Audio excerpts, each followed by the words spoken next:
Ver mais de volta para falar de saúde. A gripe está preocupando Santa Catarina, gente. Já são 19 mortes no estado por causa da doença. 18 delas pelo vírus H1N1 e uma por gripe B. A Secretaria de Saúde resolveu, claro, antecipar o início da campanha de vacinação contra a doença. E a meta agora é imunizar 80% das pessoas dos grupos prioritários. Essa vacinação começou hoje. Olha, fazem parte desse grupo crianças menores de 5 anos, gestantes, mães até 40 dias depois do parto, os idosos, os profissionais de saúde, os indígenas, detentos e portadores de doenças crônicas. Então, todas essas pessoas têm direito a receber a vacina de graça. Mas, além da vacinação, gente, é importante lembrar que a higienização das mãos é indispensável. Aquela etiqueta da tosse, né? Tomar cuidado ao tossir, ao espirrar. A gente sempre acha que não vai acontecer com a gente, né? Então, tem que ficar atento.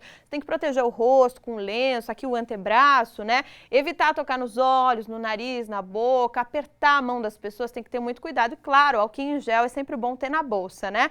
Também fica a dica, ó, não compartilhe objetos, aqueles de uso pessoal, né? Evitar lugares com muita gente e com quem apresente sintomas de gripe, né? Preciso ficar atento. Olha, como é que anda o seu sono? Você dorme bem ou está com dificuldade de descansar de noite? Você sabia que muitas vezes o colchão pode ser o vilão nessa história?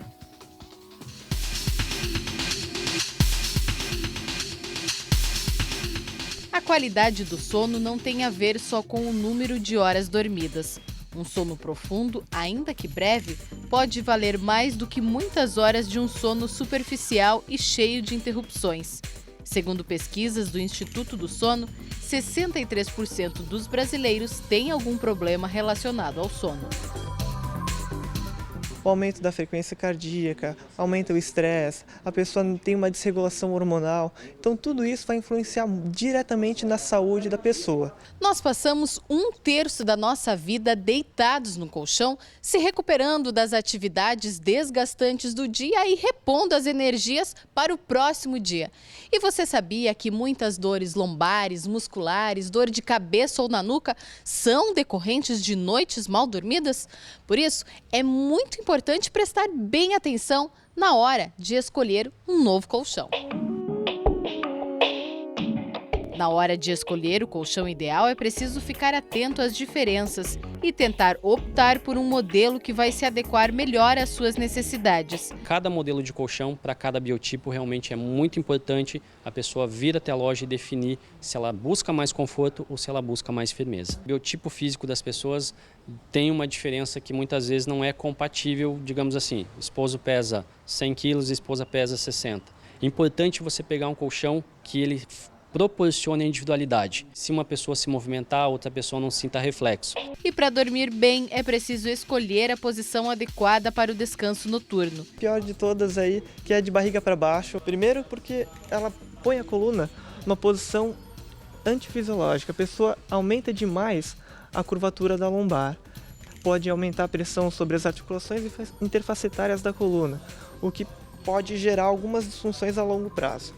Fora que a pessoa fica com a cervical rodada, com a cabeça virada. Isso pode predispor alguns torcicolos e algumas dores aí na região cervical que não são muito legais. E apostar na posição barriga para cima e de lado.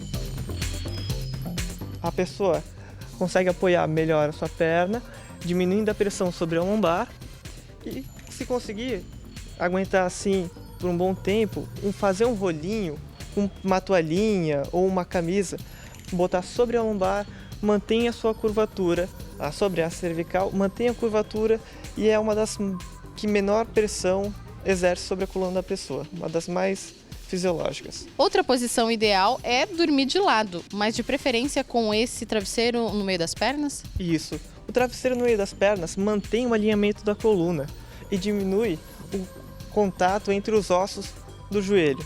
Então é uma das posições mais confortáveis e mais benéficas para a coluna.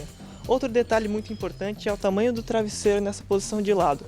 Ele tem que ser o suficientemente alto para ocupar o espaço entre a cama e a cabeça, mantendo o alinhamento cervical.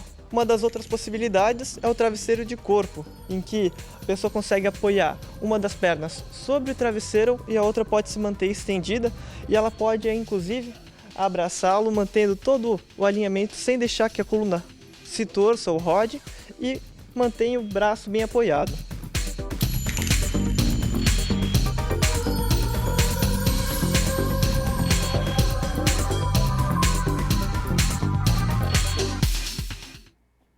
Delícia, né? Uma noite de sono bem dormida. Olha, a gente continua falando do assunto, porque você sabia que criança também ronca? Algumas já começam bem cedinho, viu? Só com 1 aninho. Será que isso é um indicativo de problema? Eu realmente não sei, fiquei em dúvida. O seu filho ronca também? Então participe desse bate-papo com a gente pelo nosso WhatsApp. Eu já tô aqui esperando a sua mensagem. O nosso número é 9187-7334-48-DDD, porque a gente vai tirar as dúvidas, as suas dúvidas, conversando com a doutora Cristiane Kadur Denis, que é especialista em doença do sono, inclusive entre as crianças. Boa tarde, doutora. Boa tarde, obrigada pelo convite. Obrigada a você pela presença aqui no Ver Mais. Vamos começar perguntando, assim, os pais mais atentos, eles começam a perceber esse barulhinho, esse ronquinho durante o soninho das crianças? Isso. Tem que estar muito atento, doutora? Sim, eu sempre peço para verificar bem a noite toda, o começo do sono, no meio da noite, porque o ronco frequente, habitual, que a gente chama, assim, diário, alto, ele não é o normal, né? Ele tem que ser avaliado. Por quanto tempo? Uns 2, 3, 1 mês. Ah, a criança está roncando faz 1 mês, todo dia, à noite, alto, sono agitado, se mexe muito na cama, Sim. acorda muitas vezes, desperta muito. Se a criança ronca de vez em quando, alguns dias, aí não tem problema. O problema é aquele ronquinho diariamente, habitual, isso. há mais de 1 mês, aí tem que procurar especialista. Exatamente. Mesmo. O que em geral chega para a senhora? A senhora falou que chega muito caso de ronco mesmo. O que em geral é? Isso é um indicativo de quê? Então, criança, né, ou a partir de 1 ano de idade, né, ou tem o ronco do lactente também, que é uma parte diferente, mas assim, o mais comum, 90% dos casos, são obstruções da via aérea, né? O ronco é o barulho de uma obstrução da via aérea superior, então, fundo do nariz e garganta. O mais comum na criança é o aumento de tecidos linfóides, que é a adenoide e a amígdala, que são as carninhas, né? O pessoal fala de carne esponjosa, mas não é. São tecidos linfóides no fundo do nariz e as tonsilas amigdalianas, que são as amígdalas, que são aumentadas. Então, ali obstrui o caminho do ar. Aí faz um barulho, um ruído, que é o ronco, né? Doutora, a gente já tem pergunta aqui da Alícia. O meu bebê fazia barulho quando dormia, tipo um ronco. A pediatra indicou um sorinho pro nariz, Salsep. Até melhorou, mas será que não vai viciar o bebê? Corre esse risco, doutora? Não. O Salsep, ele é um soro fisiológico, né? A gente usa bastante diariamente em bebês, em lactentes, em crianças maiores. O cuidado, sempre que eu peço no consultório, é colocar o bebê ou a criança inclinada. Aí tu faz o spray, né? É para lavagem nasal, ele limpa o nariz, né? Mas não vicia, não cria dependência. Ajuda a limpeza nasal. Certo. Se é um bebezinho, às vezes, né, tem um inchaçozinho ali na via aérea, está resfriado, vai ajudar bastante, vai fazer remoção de secreções, enfim, de pó que entra. É uma limpeza nasal, uma lavagem nasal. Tem uma outra pergunta de uma telespectadora, ela não se identifica, mas obrigada pela participação. A minha filha acorda muito de madrugada pedindo água. Isso é normal? Ela tem 3 aninhos. Beijão, lindona, para você também. Então, a criança de 3 anos tem que verificar bem se ela está pedindo água toda noite para beber, porque está ressecando a garganta. Então, essa criança pode estar respirando pela boca, fazendo respiração bucal, às vezes está roncando também. Então, tem que avaliar bem essa criança, ver se a respiração dela, a via aérea dela, superior, está funcionando. Porque ela está necessitando respirar pela boca. Às vezes é uma respiração bucal. Certo. Esse sintoma pode ter a ver também, doutora, com essa outra situação de uma outra telespectadora. Eu gostaria de saber, o meu filho, ele ronca demais. E ele range os dentes também, isso é comum? É comum. Então, o ronco, o que é o ronco? Então, é esse barulho da via aérea, né, que tem uma obstrução na via aérea da passagem do ar, e muitas vezes, né, faz esse barulho noturno habitual, a criança tem um sono ruim, agitado, muito despertar, né, e geralmente um distúrbio do sono, porque ele é um distúrbio respiratório do sono, o ronco. Ele é uma alteração na respiração durante o sono, geralmente vem acompanhado com outros distúrbios. E o bruxismo, o ranger dos dentes, é um outro distúrbio do sono, que geralmente hoje os distúrbios respiratórios relacionados ao sono estão associados com bruxismo, parassonias, que é o sonambulismo, outras. Então existe uma associação dos distúrbios do sono. Olha só, isso também em criança, né? Em criança, porque muito comum. Olha, a gente já falou muitas vezes sobre esses problemas, né, distúrbios do sono para adulto. Como é que é o tratamento na criançada, doutora? Então, é diferente ou não? Então, aí tem que ser avaliado bem a via aérea, né, da criança, ver se tem uma obstrução que a gente pode corrigir cirurgicamente.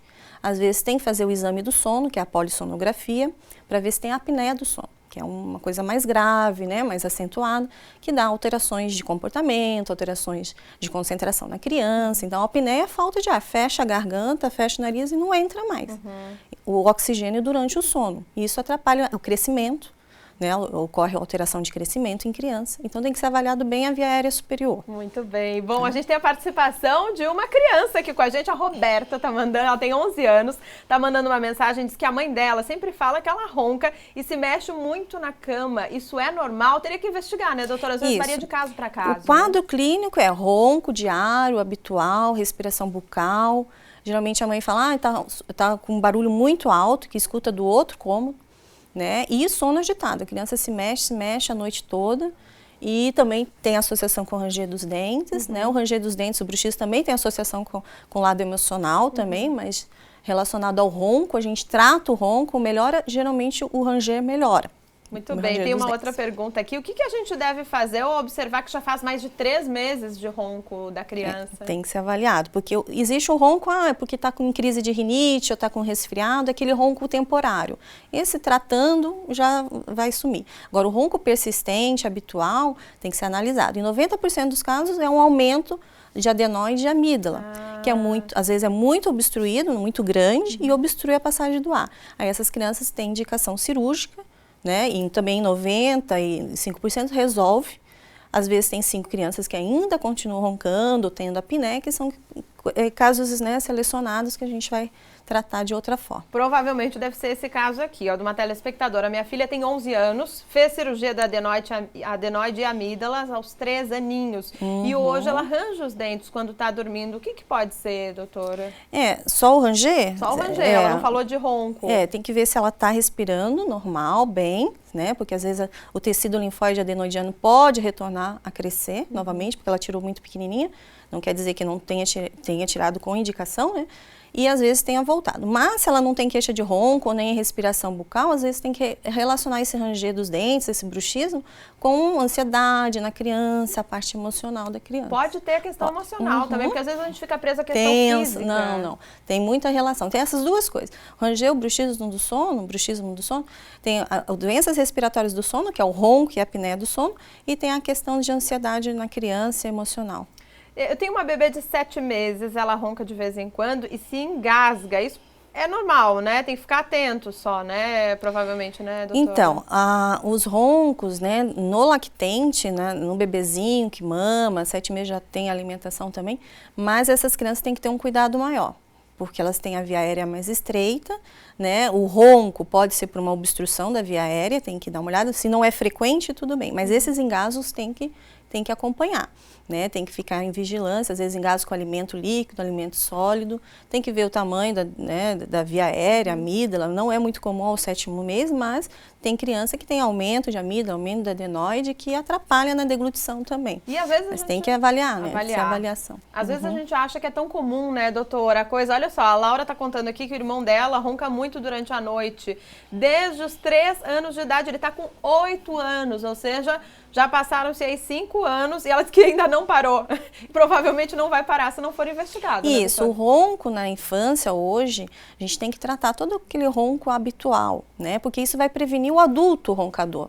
Então você tem que trabalhar cedo, né? Trabalhar o ronco, descobrir qual é o fator obstrutivo, né, se tem apneia ou não, fazer o tratamento. E em criança que a gente às vezes trata muito tardiamente, às vezes mais tarde, 12, 10 anos, e tem alterações craniofaciais. Porque a criança que ronca, ela respira pela boca, ela tem um sono ruim, tem muitos despertares, acorda muito, tem atraso às vezes de concentração, de leitura, de aprendizado, né, de crescimento, e tem alteração craniofacial. E isso vai persistir o ronco mais tarde, no futuro. A Tatiane está falando justamente isso. Minha filha tem adenoide e está afetando a formação do rosto e os dentes. É normal? Ela tem 8 aninhos. Isso, é normal e tem que ser verificado antes. Eu sempre peço para as pacientes tratar isso até os 10, 11, 12 anos, porque até os 12 anos a gente tem um crescimento maxilar. Para a gente tratar com o aparelho ortodôntico, fazer um tratamento junto. Mas tem que ser tratado a obstrução, né? Melhorar o ronco ou a apneia, se ela tiver. Doutora, tem uma outra pergunta relacionada à criança que para de respirar durante o sono. Isso é apneia? É, a chamada apneia, a parada respiratória durante o sono. Isso já é indicativo de que há algum problema? Exatamente, criança não tem que ter. Adulto a gente até tem uns parâmetros, criança não pode ter, tem que ser avaliado.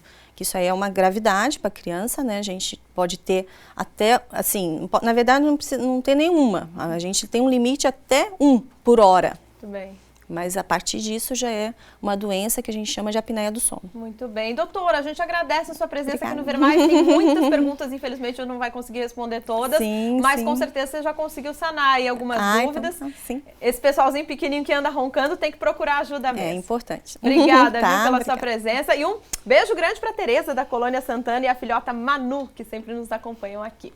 Olha, você gosta de cinema nacional? Eu adoro. Fica por aí, porque hoje começa a Mostra de Cinema Brasileiro agora na Fundação Badesc. Gente, tudo de graça, filmes de excelente qualidade. Você não pode perder, a gente traz as informações para você daqui a pouquinho, não sai daí.